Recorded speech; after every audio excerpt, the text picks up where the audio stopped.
हामी चाहिँ माछा मार्न आएको चाहिँ होइन, घाँस काट्न आएको। घाँस काट्न आउँदा चाहिँ कुलोमा माछा आएछ। अनि कुलोमा चाहिँ पानी सानो थियो, त्यही भएर हामीले चाहिँ माछा मार्यौँ। अब घाँस काट्न चाहिँ टाइम लाग्ने भयो नि त माछा मारेर। ए आमा छोरी भएर कुलोमा पानी सुकाएर यति माछा चाहिँ रहेछ कि जे होस्। नानी त हेर त।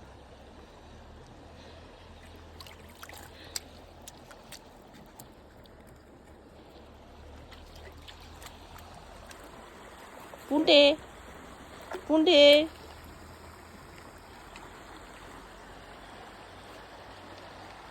घाम पनि खासै लागेको छैन, अँधेरो यत्रो जङ्गलको उसमा छेउमा घाँस काट्नुपर्छ। डर चाहिँ लाग्ने। खोलामा मान्छे चाहिँ छैन है।